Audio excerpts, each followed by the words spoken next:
Essential oils, they're all the rage these days.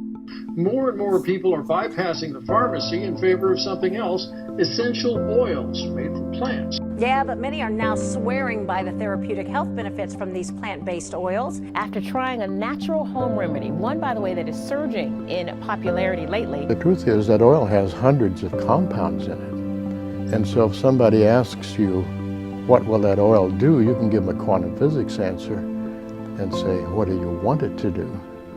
Because it's just a packet of possibilities.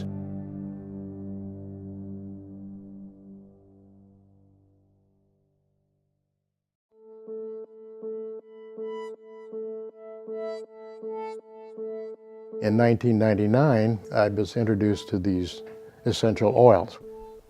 Although I had been interested in theology and read the Bible all my life, I really just read right over the parts of the Bible on oils. I didn't even know that frankincense and myrrh were oils. When you get into quantum physics, you realize that our mind and our thoughts and our intentions are impugned upon physical matter. And we know that your thoughts and intentions influence the effects of oils. And so quantum physics becomes a fundamental science in understanding how the oils work. In quantum physics, light can be manifested as a continuous wave, or it can manifest as a stream of discrete particles called photons. Well, when we measure light as a series of particles, or we can measure it as a continuous wave, we know what it is at the time we measure it, but what was it on its way to where we picked it up? You know, like if a light starts over here and you pick it up over there, what is it in between? So they decided that light, when it's in flight and it's on its way to either your eye or some other measuring device, it's neither. It's not even light. It's just a packet of probabilities. We have to look upon oils in the same manner. If somebody asks you, what will an oil do? You can say, well, that's oregano, and it's got phenylpropanoids in it, and it does various things, and you can give them a chemical answer, and that would be a good answer. But the truth is that oil has hundreds of compounds in it. And so if somebody asks you, what will that oil do? You can give them a quantum physics answer and say, what do you want it to do? Because it's just a packet of possibilities. And it's going to manifest certain possibilities for you. It'll manifest different ones for me and different ones for somebody else. What decides what possibilities are manifest is your intention. And so out of that packet of possibilities, we make decisions on an unconscious or conscious level that pulls out of that oil certain things to happen. And that's why prayer works so well with the oils and why the oils work so well with prayer. What's absolutely fascinating is today you can understand how these oils do work on a molecular level. And that's really where my fascinations come in. And what I'm trying to do today when I travel the world and I teach about essential oils is really to take this information that is coming out by the day now. And because it's pretty complicated when you talk about epigenetics and transcription factors and how it changes the DNA and RNA and all that kind of stuff in your cells, to kind of take that and explain it in a language that everybody would understand. The essential oil, basically what we get is a mixture of components. It's not a single organic compound. It has a mixture of components that imparts, in most cases, a pleasant aroma. Well, you know, I talk about the King's Medicine Cabinet and essential oils being superior to prescription drugs because they're all natural and they were created to work with our body. You know, prescription drugs are today the third leading killer in America. Literally, millions of people are dying from the side effects across the globe from medications. How do essential oils work? Because the oils are composed of very tiny molecules, and because the membranes in our bodies are oily, and because even our skin has got oils on it, they can penetrate skin. And once they're inside the body, they can travel through the lymphatic system, through the circulatory system. They can follow nerve pathways. You can put essential oils on the soles of your feet, like peppermint, something you can taste. And just wait a few minutes, and pretty soon you'll taste that peppermint on your tongue. Those oil molecules will have worked all the way up through your body. There's two basic kinds of oils. There's the essential oils that are in a plant, and they circulate in a plant right through cell walls and back out again, and serve many life-preserving functions for the plants because of their mobility and ability to penetrate down to cellular levels and back again. So they bring nutrition and various kinds of information to the cells of the plant, carry waste products out. Plants also produce another kind of oil. It's found only in their seeds. They're bigger molecules and they don't move. They stay in the seed and they will stay there through the life of the plant and never used by the plant. What they're used for is in the next generation, when a plant seed begins to sprout, plants have to be able to make their own food, and they can't do that until they have a root system and a stem system, and through photosynthesis create sugars and starches and proteins that they need. And so there's a little gap in there when it first sprouts when it doesn't have any of those things. So the plant lives off of the oil in that seed until it can make its own food. So plants produce the seed oil for the next generation, not for themselves. And we press those oils out of the seeds and we call them vegetable oils. But those aren't the healing oils because they do not have the capability of penetrating your skin or passing the blood-brain barrier or addressing issues at a cellular level. The essential oils can do that. They can work like hormones and regulate your endocrine system. They can support your digestive system.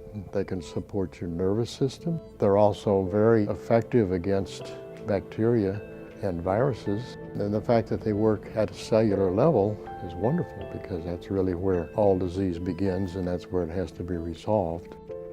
Molecular shapes and sizes of the molecules of essential oils are so compatible with our human body and that they fit the receptor sites on the cells so perfectly.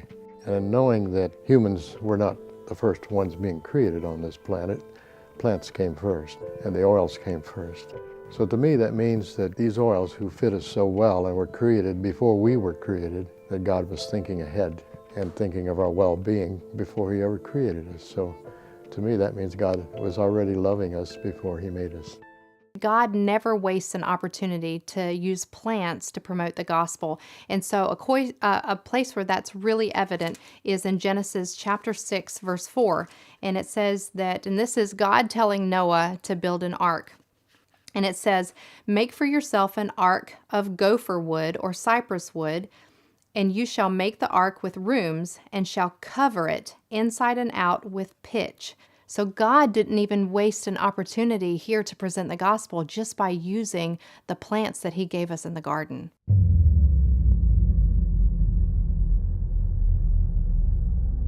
Well, in the case of Mesopotamians, we see a lot of correlation between how they treat their patients and how the worship was done. The same oil that's used to treat diseased people as well as to anoint the gods, there are a certain correlation between that. But we see distinct preparations for treating the deceased as well as worshiping the god. In the case of Egyptians, they have different concoctions, different preparations of the scented oils. But in the case of Mesopotamians, we see a lot more in treating diseases. 4th millennium BCE, so that's 4000 BC. It's around the time where the Mesopotamians used these scented oils that predate the early Egyptians to some extent. Well, you've seen Egyptian paintings, and you see the ladies with cones on their head, sticking about that high, and I always thought that was hairdos. But actually, those were cones of hippopotamus fat that had been saturated with myrrh. They didn't wear many clothes in Egypt because it was so hot. And so in the morning they would put those cones on their head, and as the heat began to rise throughout the day, they would start to melt. And the myrrh is a sunscreen. Not only that, it's an insect repellent. So as the myrrh would come down over their bodies in the heat of the day, it would protect them from the sun and from the insects. They were actually myrrh in a fat for that purpose. So in the ancient times, different civilizations used different techniques. For example, among the Egyptians, they would lay the flowers or leaves on the fat and they expose it to sun. And during the daytime, the fats would melt and they will extract the components out of the plant material and then it will drip down in vases, and they will collect the vase that contains the melted fat that has extracted all the causing compounds or the fragrant components of the plant material. It's called as expressing the essential oils in a fat, or even sometimes wines. In other cases, what they would do is they will take these fragrant materials, whatever, either it is plants or shrubs or leaves or flowers, they will take that, put it in a big pot along with water. They'll boil it, and then they will filter the water out, and they will have a essential oil water mixture, and they have used that also. So in the modern world, when it comes to distillation, we usually credit Avicenna as being the founder of modern distillation, and rose oil being the first thing that he distilled. But when you take a look at modern archaeology, which is really cool, I love archaeological stuff, it teaches you all kinds of things about the world. There's a site in Pakistan where they found some distillation equipment that's pushing 5,000 years old. So whether they were actually separating the oil from the water, the hydrolat, I'm not sure. They could have been fragrant waters, hydrosols that they were extracting. They could have been letting them set and then separating the oils. I'm not sure anybody knows that for sure, but distillation's been happening for the better part of 5 millennia. Most of the cases it might be tallow. Literature evidence suggests that people used crocodile fat, since crocodile is pretty abundant in that region. They have also used beeswax. In fact, there are records on Egyptian hieroglyphs suggest us that they have a standard beekeeping practice to get the beeswax. The main purpose of the beeswax is to extract the perfumes out of the plant material. And then the beeswax are made into scented cones, and the scented cones are placed on the top of kings and queens, like in their head. And during the daytime, in the heat of the desert, what happens is that the cone would melt. It's basically a wax material containing perfume, and the cone would melt and it would emit a fragrant odor to the surroundings. We had the Egyptians with Cleopatra. She is still known as having had a beautiful skin and having been a beautiful woman. Well, we know from the scriptures from the times that she used powderized frankincense and myrrh, and that they mixed into paste, and she used that in her face. I've been a professional model for 27 years, and in an effort to try to prolong my career, I started using anti-aging products. If you go to pubmed.gov and you put into that search engine frankincense, balsam oil, or myrrh oil, you'll find that those 3 oils, those 3 tree resins from that region would cause apoptosis, or cell death to damaged skin cells. So you're going to find a bunch of creams and serums today that have both frankincense and myrrh, amongst other oils, in it as ingredients to support the skin. So what that means is that if someone has wrinkles, someone has sun damage, someone has age spots, whatever's going on with the skin, those wrinkled or damaged cells can be killed off by these oils so that your body can then proliferate and create new healthy cells. Myrrh, for example, was used in the caravans. When you had liquids, they would spoil. I mean, the caravan will go 3-4 weeks through the hot sun. It was really blistering hot, so stuff would spoil. Well, if you added some myrrh in it, myrrh is a preservative. So as you use it as a preservative for food or liquids, you could use it as a preservative for your skin. Why are oils seemingly becoming more popular in today's time? People are discovering that the pharmaceuticals are not working. Instead of making them well, they often make you more sick. You end up overcoming this problem and acquiring a side effect which is maybe worse than your problem. Pharmaceuticals and medical practice in general is designed for relieving symptoms, not getting to the root cause of a disease. There were about 400 articles recently on essential oil and cancer.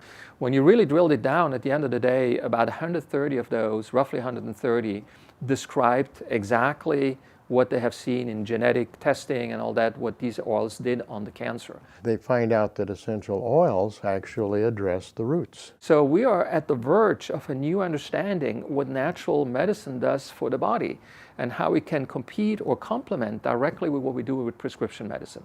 So in my search to find what oils would have been used in Scripture, especially during purification, I had to go to Queen Esther. And in this verse it says that she was given 6 months with oil of myrrh and 6 months with sweet odors and with other things for the purifying of the women.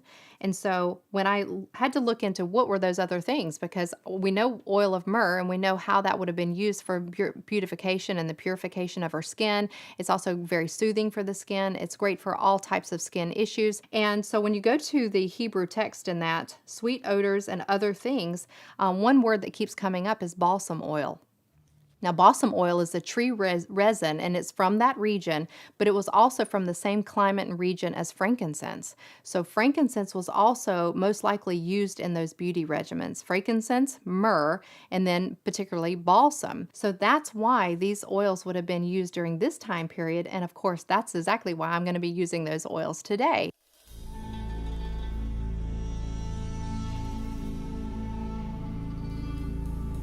Well, the Bible is not a book about oils. It's a book about God's relationship to the Israelites and the Hebrews and the early Christians. And the only reason oils are mentioned in there is because in that part of the world, in the Middle East, they're what we call the Holy Land. For thousands of years, oils was an integral part of their life. They used them on a daily basis. They used them in their food. They even baked bread with frankincense.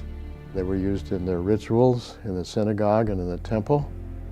It was just an everyday thing. Two of the best known essential oils are frankincense and myrrh. And the reason for that is because we read about them in the Bible. And so the old story goes that the three wise men brought baby Jesus precious metals and some essential oils. So the question is, why would someone bring not more gold or diamonds or precious stones that they had at the time? Why did they think that frankincense and myrrh was so precious that the most important baby ever born should get frankincense and myrrh? All of the gifts they brought Jesus, the frankincense, gold, and myrrh, were all very valuable. And in fact, the most valuable of those three was the frankincense, more valuable pound for pound than gold. When you really think about it, at the time, 2,000–3,000 years ago, probably 30, 40, if not 50% of babies would die on childhood infections, early childhood infections. A lot of mothers would die after childbirth because they didn't have antibiotics. But the antibiotics of the time were frankincense and myrrh. We know today that both frankincense and myrrh have excellent antifungal, antiviral, antibacterial properties. So one of the main reasons why you would give such a gift to a newborn baby was maybe to preserve the life of that baby. The three gifts looked after Jesus' physical well-being, his spiritual well-being, and even his financial well-being with the gold. So it was a complete gift for his whole life and for his family. Babies, newborn babies of kings and priests, would be anointed with frankincense. And so naturally, with the wise men coming from the east, and then they knew who Jesus was and who this child was, and that he was to be a king of sorts. Naturally, he would need some frankincense to be anointed as a child. And the myrrh came because myrrh is a companion to frankincense. But myrrh is more than that. Oils were used for healing purposes. If you mixed myrrh with the frankincense, it would go a lot further. And so they could get 4 times as much healing out of frankincense if they mixed it with myrrh. So that's why the three wise men brought both of those oils together, because they were really meant to be used together. Myrrh has been a companion to many oils because of the property of supporting whatever they do and making it last longer and more effectively. Perfumers knew that if you put myrrh with your perfume, the scent would last a lot longer. Women of those days, and Mary knew this, anybody in her culture would know this, that if you would take myrrh and put it on your abdomen after a birth for 6 months to a year, they believed it would take stretch marks away. So when the wise men brought the frankincense to myrrh to Jesus and his family, they didn't explain what it was for because they didn't need to. Well, myrrh is the most mentioned oil of the Bible. It was given at his birth, but also it was given at the cross before he was crucified. They offered him myrrh in the wine that they offered him. And that was done because the Romans, they carried wine everywhere they went because there wasn't any safe drinking water. That was their drink. And so at the cross, it was customary for them to offer the victim a drink of wine which contained myrrh, because they believed that if you put a little myrrh in the wine, you could drink more of it before you became drunk. And then in his burial, Joseph of Arimathea and Nicodemus came to bury him, and they brought a supply of myrrh to prepare his body for burial. In his life, there was a couple of times, 3 times actually, that he was anointed by a woman. The first time was early in his ministry, and it's in the book of Luke, where a sinful woman from the city, it says, and he was at a Pharisee's house at the time, came with a bottle of spikenard and anointed his feet and washed his feet with her tears and dried them with her hair. But the ointment contained myrrh, because myrrh was found in all of the ointments of the time. And in fact, the Greek word for ointment is myrrha, which is the Greek word also for myrrh. And the ointments of that day had that name of myrrh because myrrh was automatically added to all the ointments to extend the action of the other oils that were in there. So anytime you mix myrrh with another oil, it would make that oil's fragrance and therapeutic action last longer. Later on, in the house of Lazarus, and Mary, who was one of his disciples, 6 days before his crucifixion, she anointed his feet with myrrh, or rather with spikenard, which was myrrha, which was myrrh in the ointment. Now, this is up for debate by some researchers, but many researchers believe when you read spikenard in the Bible, they're referencing lavender or a very close cousin of lavender. And there's a scripture in the Bible that I love, and it just really shows the amazing capacity of love. And it's where Mary breaks a bottle of what they call a spikenard, and she washes Jesus' feet with her hair. And here's the incredible thing. They said that bottle of lavender, that bottle of that nard was worth a year's wages.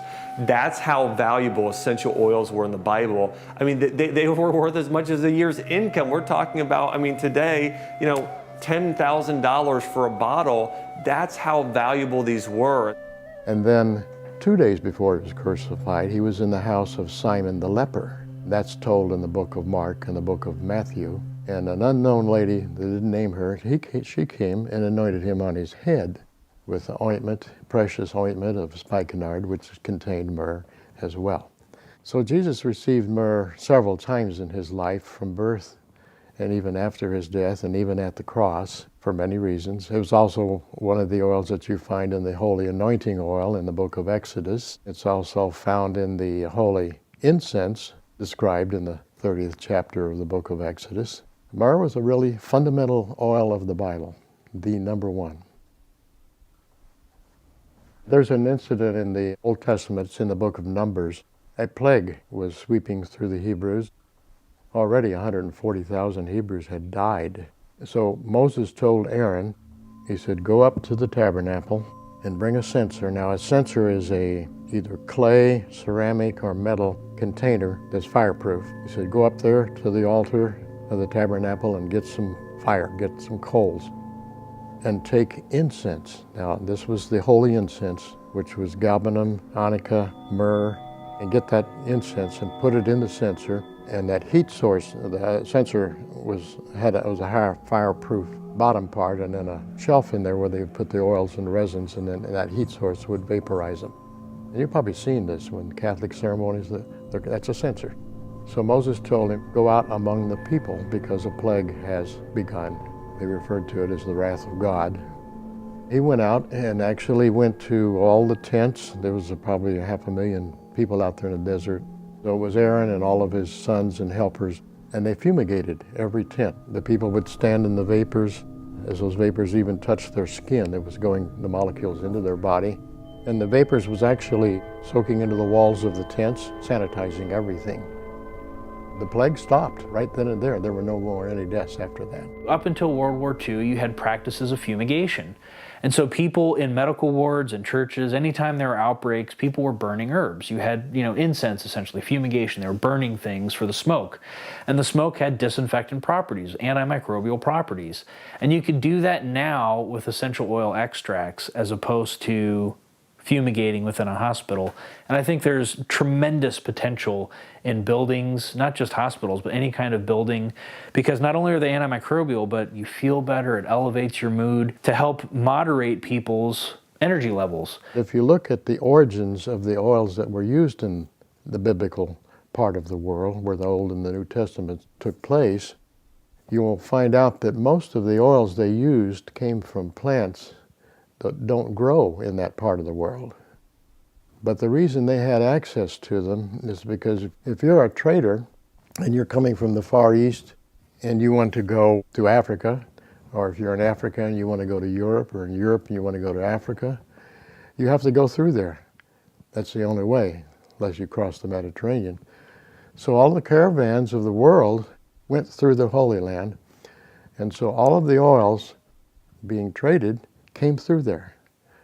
And so they had access to oils like sandalwood, which came from India, spikenard, which came from Tibet, onycha, which was part of the holy incense, which actually came from Indonesia.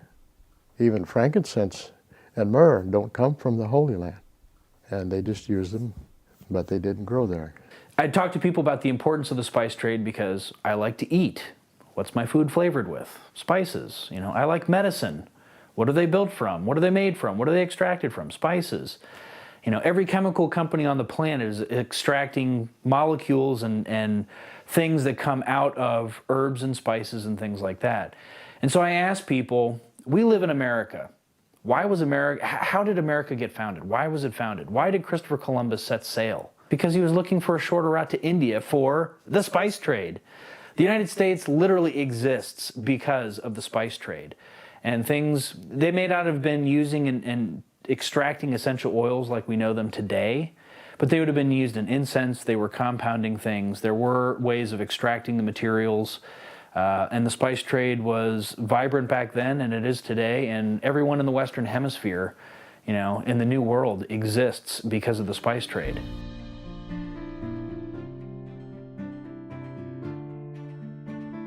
What we want to talk about now is the different ways on how you can use the essential oils. And of course, the original ways to do aromatherapy that has been done for thousands of years. The problem comes, can you ingest oils? When you go to aromatherapy school, they will tell you never ever consume, internalize an essential oil because it could be life-threatening. Well, so watch my suicide right now in front of the camera. Wow. Just about 3 or 4 drops. Look, I completely understand the line of thinking because there are essential oils you should never internalize. However, what that line of thinking should also understand is when you just stay with aromatherapy alone, you're missing out on so much of the world that the essential oils can give us. I hear people that are really very, very aggressively defending the statement you should never eat or consume an essential oil because it's dangerous to your life. Guess what? Those people go the same day, they go to the grocery store, they buy food, they buy beverages, they eat it, they drink it, and they're still alive. Why? Because all these foods, all these beverages, all the flavors are essential oils. So the FDA has an entire article that talks about the oils that they have approved, essential oils, for flavoring of food and beverages. Unfortunately, these are typically not natural, pure essential oils. They're synthetics because the food and beverage companies are trying to save money. But if you think that you never ever consume an essential oil, you need to rethink your life because you're eating and drinking them every single day. And you can go, let's say in France, and you go to the pharmacy and say, I will kind of cold, I have a little cough, I need something. And they will ask you and say, do you want a pill, a medicine, or you want something natural? So I'll say, I want something natural. They say, do you want an essential oil? I say, cool, I want an essential oil. And they say, how do you want it? I have capsules here, I have capsules there. And you can buy entire boxes with pre-filled capsules with essential oils, and you can consume them. So they are used in the culture, and they're still doing very well.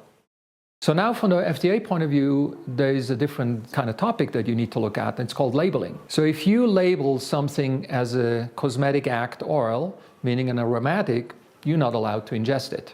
If it's part of a supplement, then you can ingest it. I use oils to improve athletic performance, or exercise performance. So I use that with professionals, with athletes, but as well with people like me that just want to improve the exercise. When you take peppermint and you rub it on your muscles and you inhale it, you're getting more air. Well, the reason for that is you're opening your small airways in your lungs. So therefore you're getting more oxygen, and the oxygen will go into your blood, and now you have more oxygen delivery to your muscles. So that will lead to a longer muscle contraction before you reach what we call a lactic threshold. The lactic threshold is when you don't have enough oxygen and you can produce energy with your muscles, the muscle will start using a pathway that does not use oxygen. We call this anaerobic pathway, and it will create lactic acid. So when you build up a lot of lactic acid in your muscle, then the muscle will quit working. So how easy it is just to use a little bit peppermint and the lactic threshold goes up. And so I use this for my workout. I use this with athletes. I use peppermint. I use other oils. I use oils that already prevent the soreness of the muscle when I'm done with the workout. I can work out better. I can work out longer. You take 1 drop of peppermint in a glass of water just before you work out. Your grip strength will increase by 34%. Your vertical jumping will increase 7%, and your long jumping, just out of your standing, will increase 6%. Why is that? Because you just got more oxygen in your muscle. So I use peppermint, not just rub it on my muscle and inhale it, I also put 1 or 2 drops in my drink. And so I increase my workout performance. Once you have a safe oil to ingest in your hand, how would you ingest it? Well, I demonstrated you one way to do that. It's just kind of drop it in under your tongue or on your tongue. Another way to do that is to take a glass of water, and then you drop a few drops here, and then you just start drinking. Now, another way to do that is to take little capsules. This is a little capsule maker, just to put the capsule in there.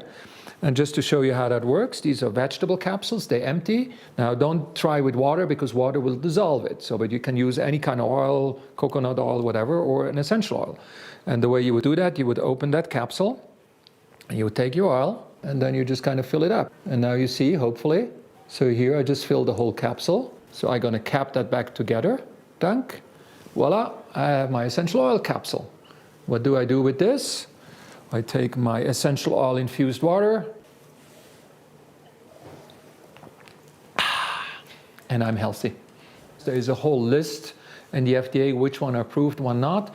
And if your company that sells you your essential oil is very smart, they will go to the energy and to the costs and the lawyers and the collaboration with the FDA to label them so that you as a consumer, you know which one you can consume internally and which one not. And again, I absolutely agree with the aromatherapy school, with that line of thinking. They are very on the careful side. That's always good to be. There are some essential oil you should never ingest. They have certain things in it that your body will not tolerate very well. And then the last question is, what dose can you ingest? If you do a few drops of each oil, that will be fine. Have you watched a movie commercial on a drug? So you're sitting there and you're seeing a grandma playing with the children, somebody helping building a house for someone who lost a house. There's a voice in the back that will tell you, oh, you will die because your liver will fail, and you will die the most terrible death you ever seen. But all you'll see is the wonderful mother with the children and the flowers, and you don't listen to that voice anymore. So when you take the essential oil in comparison to that one drug, because now you're giving this mega dose of this drug, of course you have all these side effects. But when you take the oil, you have all this balance, and so your safety margin is just absolutely amazing. It's just humongous. If it's done in a reasonable amount, it's very, very safe. You can read a lot of books out there that forbid any internal use of oils. They say it's dangerous, you should never take them internally.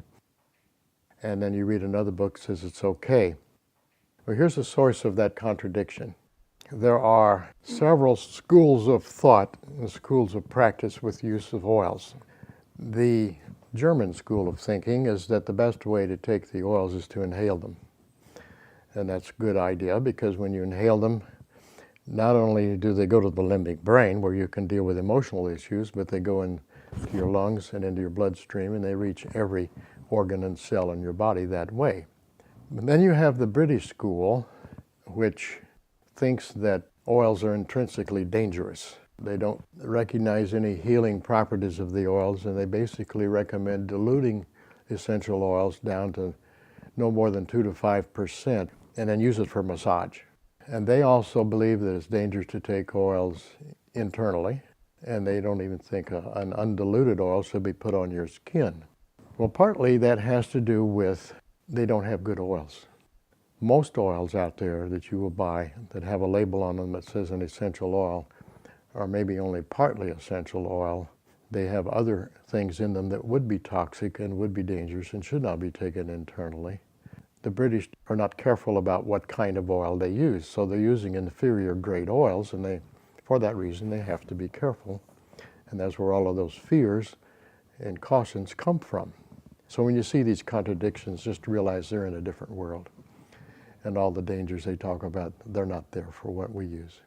But then there's another school of thought, and that's the French school, is that oils are pretty safe to use any way you want to use them, provided they are pure, organic, properly distilled oils. So in the French school, they take them orally, they take them directly on the skin, they take them by holding them in the mouth. They will soak right through the lining of your mouth and go straight to the bloodstream that way. But you have to use common sense. You don't want to drink a whole bottle of any oil.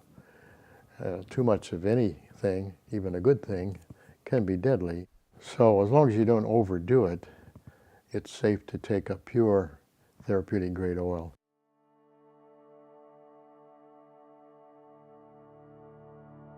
Why are oils seemingly becoming more popular in today's time? And I've noticed a great increase in the interest in oils just in the last 15 years that I've been acquainted with them. A couple of reasons for that. People are discovering that the pharmaceuticals are not working. Instead of making them well, they often make you more sick. You end up overcoming this problem and acquiring a side effect which is maybe worse than your problem. They're beginning to wake up to the fact that pharmaceuticals and medical practice in general is designed for relieving symptoms, not getting to the root cause of a disease. So you just simply get rid of one set of symptoms and you have another because you really didn't address the problem. And so they find out that essential oils actually address the roots. Most of the diseases that we have emotional and spiritual roots. They're not physical.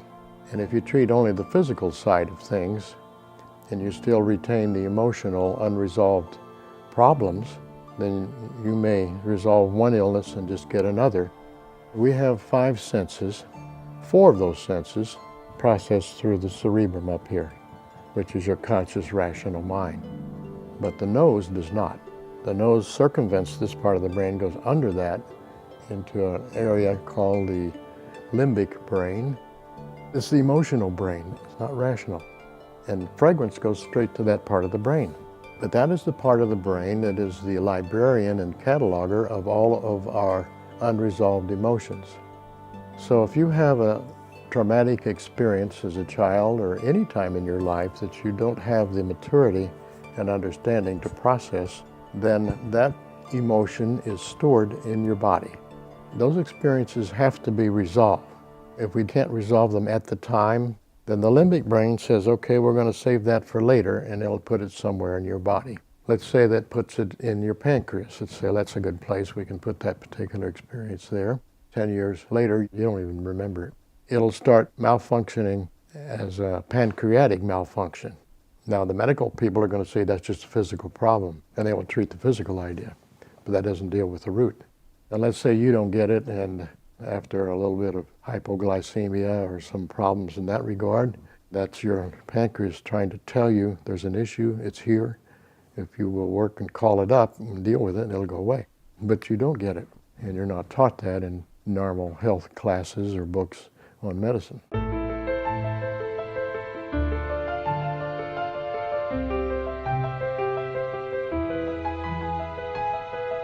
So when you use the word allergy, it's really funny. And the reason is that when you use the word allergy, it's to a protein. There aren't any proteins in an essential oil. It's a volatile compound extract. And so there are no true allergies to essential oils. What you can have is a chemical sensitivity. And there are a few things to think about here. The first off is that when somebody has a chemical sensitivity, it can be a genuine sensitivity, some kind of molecule that they might be highly sensitive to. The other thing to think about is that no one really goes from 0 to 60. People are usually driving at 59. The needle doesn't break the camel's back. It's every preceding needle that leads up to that one needle being too much. So the thing to keep in mind here is that there aren't allergies to essential oils. There are no proteins in the compounds that are being extracted from the plants. So when I have patients come in and they talk about allergies that they might have to fragrance, I also have a perfume company, and so I hear this commonly as well. People have allergies to fragrance. And so when I treat patients, what they're usually getting is some kind of heat or skin rash. Again, it's a chemical sensitivity that they're getting. And because no one goes from 0 to 60, people are driving usually at 59 when they touch something, and that's what pushes them over. I would advise patients, or the people that I run into, to get treated. Go see some acupuncture. Of course, it's not the only modality that you have to go to, but I have a lot of great success in treating patients, and I find that people no longer react to the things that they were reacting to.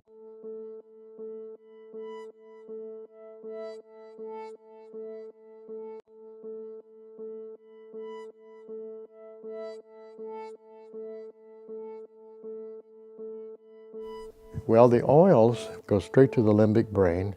You can bring that forgotten memory back to consciousness, and then you can deal with it because it's back in the conscious mind. That's one of the wonderful and unique ways that oils can bring about healing that pharmaceuticals can't do, because they're designed to mask up symptoms so that you think you're well when you're really not. I went back to the research and the science and said, so what else do these oils do on my brain? And I found a bunch of research showing that essential oils will change the brain waves. We can change the way your brain waves work. For example, you go to a spa. What kind of scent are you likely to smell when you go to a spa for a massage? It's typically lavender. So why would a spa put up lavender in the air? Well, because they don't want you to be on 6 blackberries or 7 blackberries on your iPad while the massage therapist tries to massage you, and you're supposed to be relaxed. Lavender will slow down your brain waves and will put you almost in the first stages of sleep. So lavender is an excellent oil to put in your bedroom. You're going to slow down your brain waves. We're looking at 4 main brain waves. We're looking at what we call beta. Beta waves are when you're really active. So right now I'm in beta. Then you can go down to alpha. Alpha is when I close my eyes right now and I start concentrating, I'm still awake. This is a stage where I become very creative. A lot of artists, they will paint, they will write. Let's say you have a basketball player and he wants to shoot a basket and there's all that noise around him. Something that distinguishes a very good basketball player is that you can measure that he can have a burst of alpha waves. That means he can completely concentrate on the basket and zoom out all that noise. And that will distinguish a very good basketball player from maybe not as good a basketball player. So we can do this with oils. We know, for example, that sandalwood, the frankincense, the peppermints, there will be more the alpha and the beta. However, when you go into the lavender, the bergamot, the cedar woods, they will slow you down. You go to beta, for alpha, and then you go to theta and delta.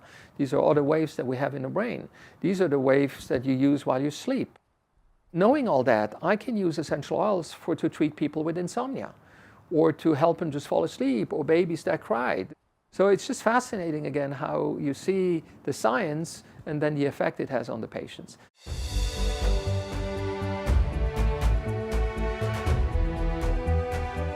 Yes, hello everybody. This is Doc Ali, and here's Becky. Becky, do you want to introduce yourself real quick? I am Becky Basham, neurofeedback practitioner and brain fitness coach. Okay, so what Becky does is basically in brain mapping, real-time brain mapping. We're going to provide you with live images on that screen that you see. You're going to see exactly what happens with my brain. I have a brain cap on. We're going to measure all my brain waves, and we're going to see into the brain, and we're going to smell some essential oils. Each one of those squares on the picture represents a 5 millimeter voxel of electrical information. Those are your brain waves. Yeah. They're measured in cycles per second, or how many times they go up and down in a second. And the computer takes all this information, breaks it down into component bands, different frequencies, and tells us how much of each different speed. We've got different speeds of brainwaves. Delta is slower. Theta is a little bit slow, as in 0 to 4 cycles per second, or hertz. And we've got theta, alpha, beta. And this is the front part of your brain here. This is the top of the head. And then if we turn here, this is the back. Each one of these green dots represents one of the electrodes on your head. Theta is often, that's the brainwave that's associated with meditation. That's right. Alpha is a nice idle frequency, and once you, like you said, with athletes. What we're going to do now, we're going to, as soon as you're ready, you're going to tell me, and then I'm going to tell you what oil I'm sniffing, and then we're going to see what happens to the brain overall, and we're going to dig into different parts of the brain, like the limbic system, the frontal lobe, the back lobe, the occipital lobe, temporal lobes, and going to see what the oils do to these parts of the brain. Now, what oil are you going to start with? So the first one I'm going to use is peppermint. If I'm going to use peppermint oil, I would use it to help me to focus and concentrate, right? That's right. So, and when do we normally need to focus and concentrate is when we're going too slow, like brain fog. So let me take this and window it to that theta. Now this here in the frontal lobe is the part of the brain that's in charge of focus and attention. I'm smelling peppermint now.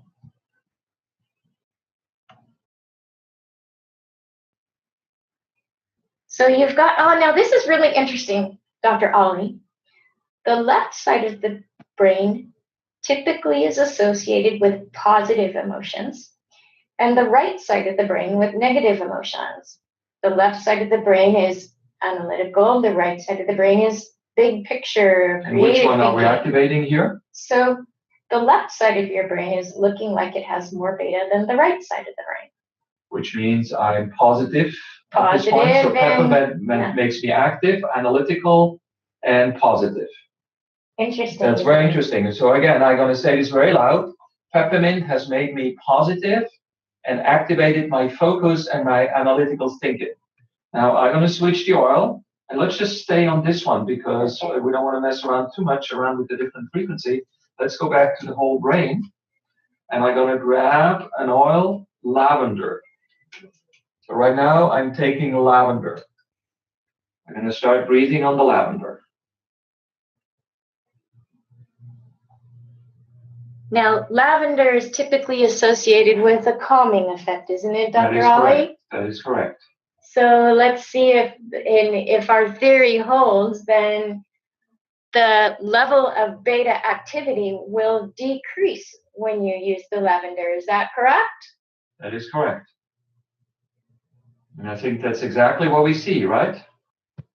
It appears that way. It's becoming less red. So my frontal brain becomes slower. Now let's look at this let's see what it does with the limbic lobes. Limbic lobes are usually associated with emotions, memories. See that red spot in the front there? That part of the brain is known as the anterior cingulate gyrus. This part here would be the left posterior cingulate gyrus. Okay. And these are places of the limbic lobes that are in charge of where the brain is going to focus attention. The anterior cingulate, as Dr. Daniel Amen would describe, he says is like the gear shifter of the brain. Determines what part of the brain. This time I take a lemon and just stay on that measurement. Okay. And I'm going to see if lemon can activate the limbic system.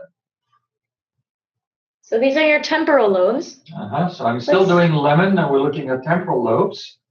Let's see what you can do to activate your temporal lobes, Dr. Ollie. Oh, and we see that already. Looks like with lemon, I'm activating my ability to listen. I'm going to make something interesting. I'm going to mix lemon and peppermint, two activating oils.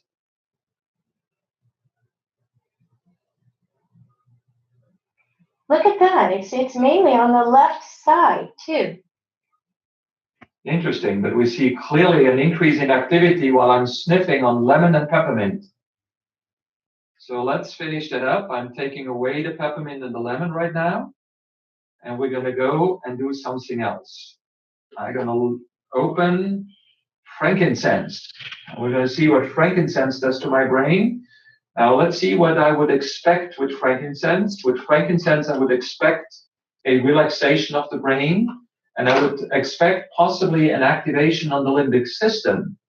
It will slow down my limbic system. So I'm starting sniffing frankincense right now. And typically this is a problem when people are maybe in the classroom or on the job, just paying attention to too many things and they're all over the place. So temple lobes. Look at that.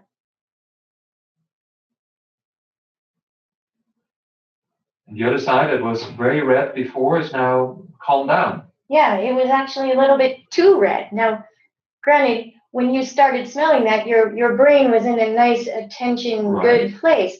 So it's very important, I would think, to be careful about which oils you choose. They are powerful, and you want to make sure that you select the one that's going to be best for you at the moment. So clearly frankincense has slowed down my left temporal lobe. Let's go into the limbic system at this point. Okay. And at this point, I would suggest we go to a lower brainwave, because I think the frankincense is supposed to slow down, especially receptors in the limbic system.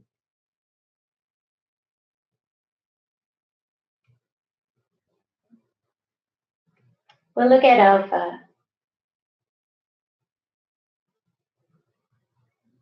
So alpha seems to be very slow also in the limbic system right now. Actually, alpha, right now, the alpha is in a good place. Oh, it's in a good green. place. It's in a good place, okay? Yeah. If you don't have enough alpha, it's going to be on the blue side. If you have too much going, then it's going to be on the red side. Which tells me that frankincense brings me in a very good creative stage right now. It's very nice. Your limbic lobes are happy. Yeah, my limbic system is very happy with frankincense, which makes sense because we know we have receptors in the limbic system for frankincense. Oh, interesting. If you look. I just opened my eyes. Oh, okay. Close your eyes again. I'm going to describe what happens.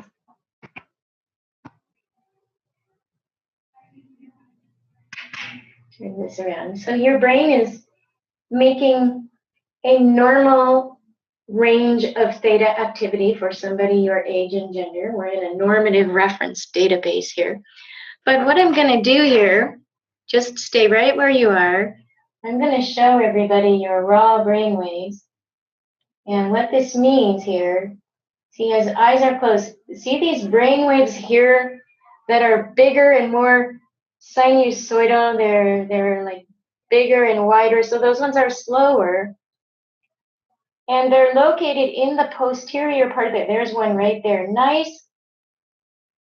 Nice alpha burst in the posterior temporal lobes. This is what we want to see when people close their eyes and they're in a nice meditative state.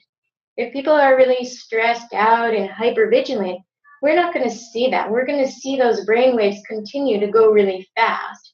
It's always nice to see that science works together with what you think the oil would do. And it's clear for me to say that the oils do really support healthy brain function. We saw that pretty nicely, both on the speeding up side and on the calming side.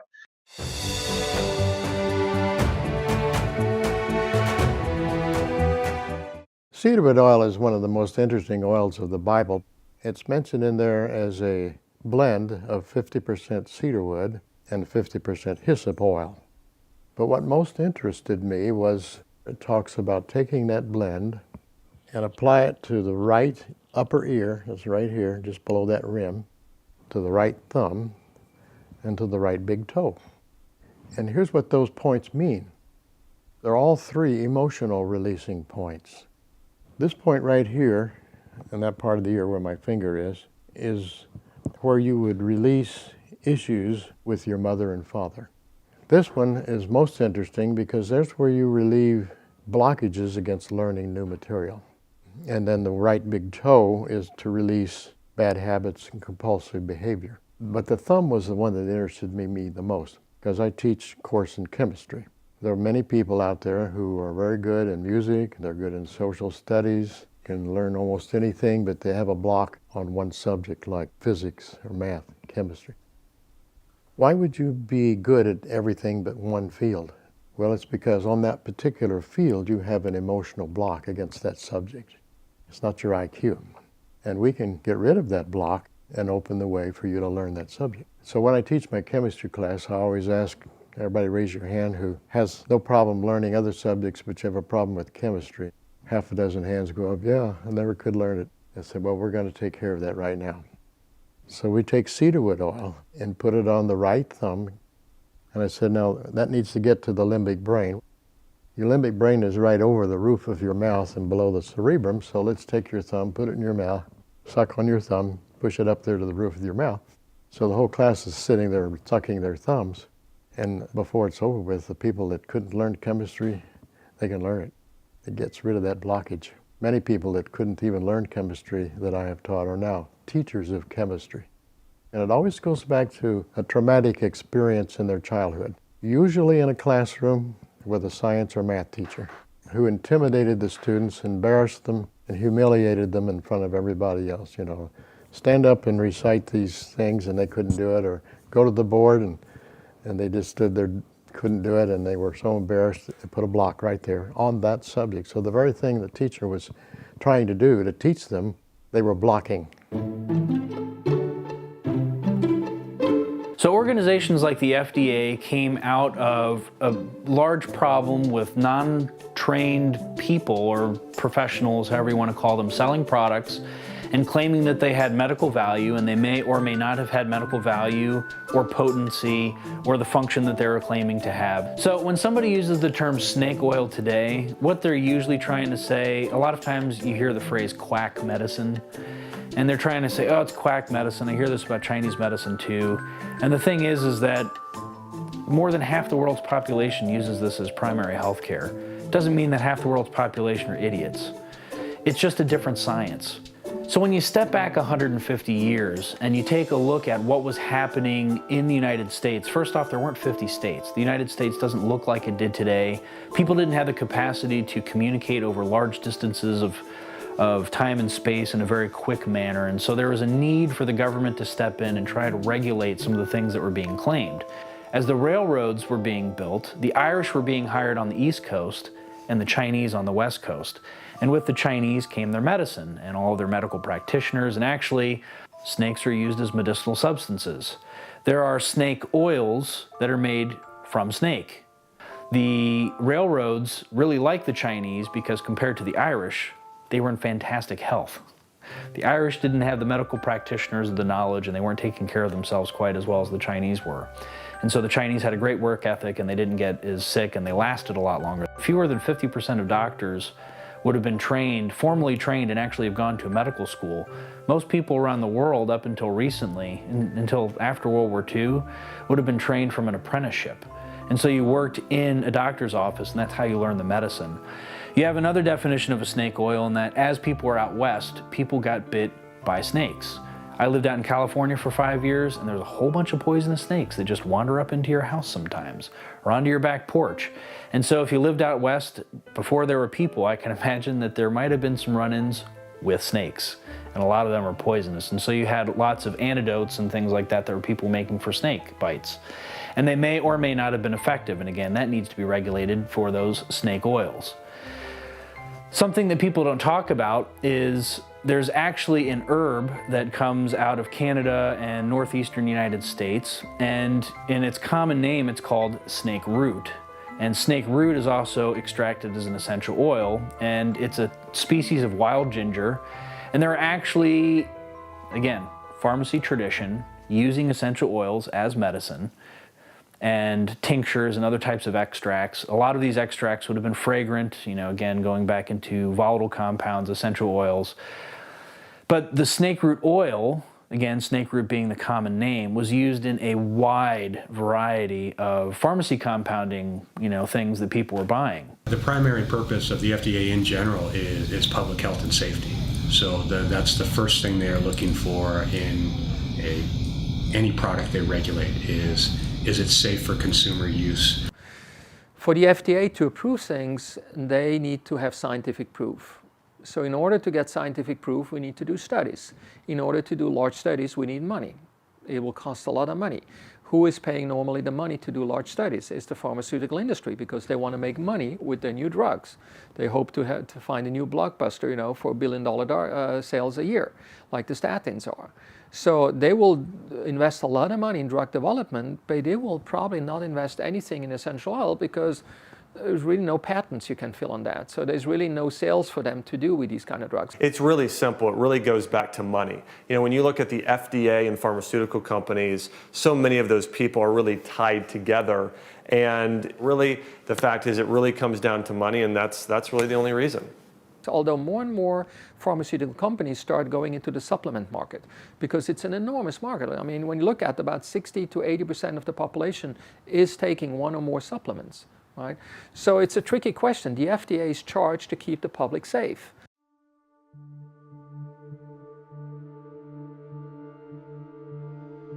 For the last 15 years, I was heavily involved in drug development. What we do, we ask someone to bring back a plant from the jungle, flowers, trees, any plant. And then we give this to the chemists and we say, look, can you analyze this plant for me? But at the end of the day, you get a readout of the components that you find in the plants. You don't always know what these components are, but you see curves with a whole bunch of different peaks. And then suddenly you see a huge peak and then again small peaks. And we came kind of to the conclusion, probably wrongly so, that if you see a huge peak of something in a plant, that's an active substance. Now that's sometimes a very dangerous assumption because sometimes these little small peaks are as important or more important. So you're getting a readout and then you tell the chemist, look, I see a big peak, why don't you go back in the laboratory and recreate that synthetically for me?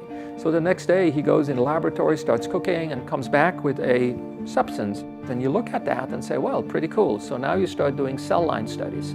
You put, let's say in cancer research, we take very well-known cancer cells and we mix them together with these substances that we just synthesized. And then we see whether it inhibits cancer growth or not. If it does, then we move on to what we call in vivo studies, where we take some animals with well-known cancer models, and then we look at, is it able to basically save that animal or not, or decrease the tumor growth? And then we can move into a human trial. So what we just created is a drug that is made out of a huge peak, only one substance, whereas in the plant that we gave in the first place to analyze, we had maybe up to 2,000. Maybe only 500, maybe 3,000 compounds. So we took one out of it, we now synthesize it so we can give an enormous dose of it, and it will just do one thing typically because it's one compound. They will have side effects. Why? Because you're giving an unnaturally high dose of a single thing to a patient that is not natural. Whereas if I could go back to the plant where we started in the first place, I would have something that is very well balanced, and I could give that to the patient. The same substance is in there, but it's natural. And because we have 2,000 compounds in it, or more, we're going to see multiple effects. We're going to not only treat symptoms, we may even treat the cause. And that's, the light I had to go on in my head is, oh my God, this is the same thing I was doing in drug development, but it's the pure form, it's the natural form, it's the complete form. Now, what I'm saying is very, very difficult to say in a sense because the FDA has approved the essential oils as food supplements or cosmetic supplements. And the FDA has not approved essential oils as treatment modalities, certainly not to internalize. And you and I, we are consuming essential oils on a daily basis. We just don't know it. They're in all the food flavorings. This is what essential oils are being used mostly for food flavoring. Right? Or for cosmetics. So we know that they have a safe history of thousands of years. The FDA is not interested in anything unless it can be classified as a drug. Drugs generally, in their mind, are man-made substances, they're not natural. They are really controlled by the pharmaceutical industry, and the pharmaceuticals are not interested in anything that doesn't make them a profit. And to make a profit, they need to have something that they can uniquely own and patent, like a drug that's not natural, it's man-made, and it's unique. And so a non-patentable medicine is of no interest to the pharmaceuticals, and the Food and Drug Administration is not interested either. If you have something that's supposed to be an effective drug, they want to see a toxicity study. That means that you have to get a set of lab animals and you start giving doses of your stuff to the animal population, and you keep increasing it until half of the population dies. It's called the lethal dose, that 50% of your animals die. It's called the LD50 number. Well, if you have something that's natural and it's not toxic and you cannot find a lethal dose, they will not accept that. In their philosophy, no medicine can be effective unless it's toxic. I do realize there's still a lot of confusion about compliance. And in general, you can say you're trying to sell a product or you're trying to sign up a new distributor. Automatically, that is called commercial speech because you're trying to do something commercially. You're trying to sell something or to make money of it in one way or the other. Commercial speech has its own rules, and there's two agencies that will look at that. The FDA would look at the health claims that you make, and then the FTC, so the FDA stands for Food and Drug Administration, and the FTC, which stands for the Federal Trade Commission, will look at on how do you use your marketing claims to try to sell something. I frequently talk about living above the line. We have a big red line. Everything above the line is wellness, fitness, healthy living, toxin-free living. It's anything you can do to support your own lifestyle, to make a healthy lifestyle. So as long as you talk about these things that are above the line, you're going to be fine. The moment you go below the line, it means you're talking about disease, about prevention, about treating, about curing. All that's a no-no. It's all about two words. It's intended use and another word called labeling or the label. Okay? So what is intended use? Well, if I take a peppermint and say, I'm going to use the peppermint for asthma, the intended use is to use it as a medicine against asthma. That's illegal. It's a no-no. But when I say I use peppermint to support my healthy breathing, that's a different story. Now you're above the line, you wellness, fitness, and you just try to improve your life. Now, label is a little more difficult to understand. People always think the label is just what's on the bottle, right? There's always a little label that sticks to the bottle. Whatever product you buy has a label. And I always try to get people to read labels and learn how to read labels. So they always think, well, if we talk about essential oil, it's the label on the bottle of the essential oil we're talking about. No. From the FDA and FTC point of view, the label means everything that talks about the product, mentions the products, or shows the product. Meaning your website, your Facebook page, your email even that mentions a product, whatever it is. So you have to be really, really careful what you say because it's all considered a label. So when it comes to essential oils, the essential oil company will go, in this case to the FDA because it's kind of health products, and they will say, okay, we intend to use peppermint for this. This could be aromatic use. In other words, you do aromatherapy or you smell it. It could be topical use, so you put it somewhere, or it could be internal use. We know, look, the FDA knows there's like 15,000 studies on essential oils, so they can read. I mean, so why they cannot read all these research studies that we have? Well, they can and they do. But it's not up to them to tell it because there's 10 studies on peppermint showing this, that now every company can claim that. It's up to the company to go to the FDA and say, look, we used our oil to do this study, we did multiple, and it always showed the same result. Therefore, we want you to approve it for this use. Do we want that? Do you want for every oil that you consume today to go to a physician to get a prescription or to only be able to buy this in the pharmacy? I don't think so. So this is why the company, they stay with the Cosmetic Act or with the Dietary Act. They don't go to the over-the-counter or the Professional Prescription Medicine Act. All over the world, when you look at essential oils, with the exception of the US, in 99% of the countries, they are registered as cosmetics only. So that restricts the claims you can make around the world even more than what you can do in the US. So some people think, oh my God, the FDA is so terrible. Well, go somewhere else in the world. The FDA is way more liberal than other places around the world, interestingly. And one thing that you don't see happening in modern Western science is once something has been shown, no one is going back and retesting the theories. And it's one of the reasons why when you see a pharmaceutical being released out into the public, 10 years later it's taken off the market. Because now what do you have? You have a real-world experiment.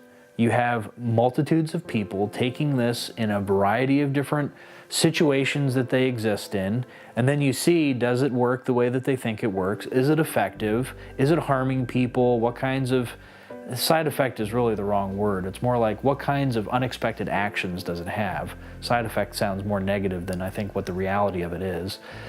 And as you look at these things, again, over a span of time, that's what real science is. Clinical science, I think, is the really effective science, because you can show anything that happened in an isolated incident in a lab with a small group of people.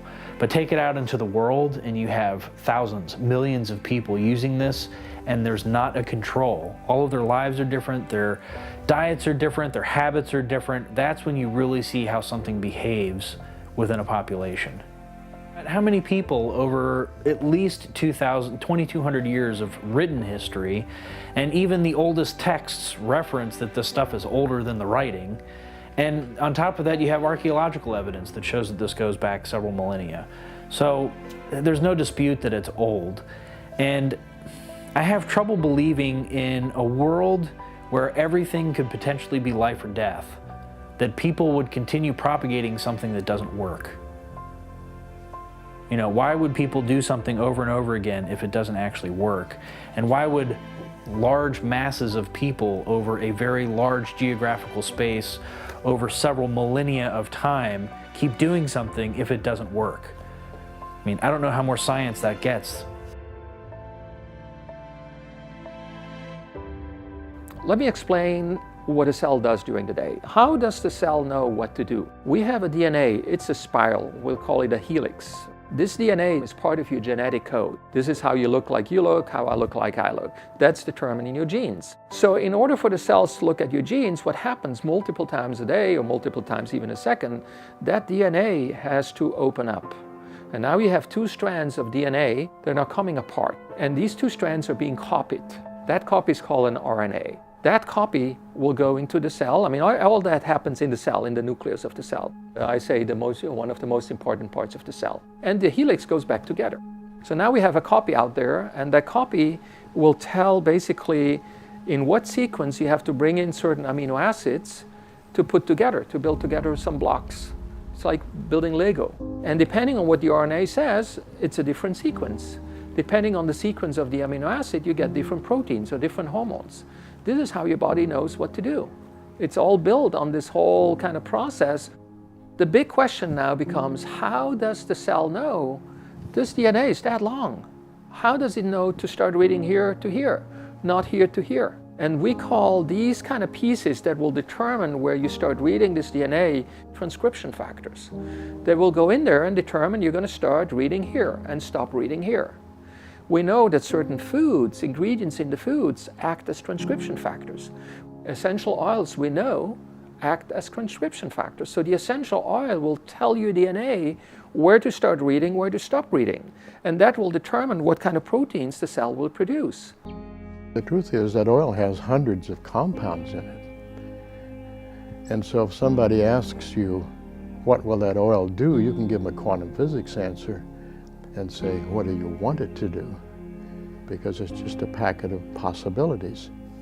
And it's going to manifest certain possibilities for you. It'll manifest different ones for me and different ones for somebody else.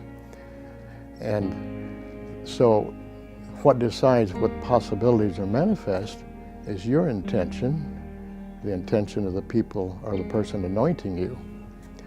And so out of that packet of possibilities, we make decisions on an unconscious or conscious level that pulls out of that oil certain things to happen. So we're wedded to the sciences and to the spiritual world through quantum physics.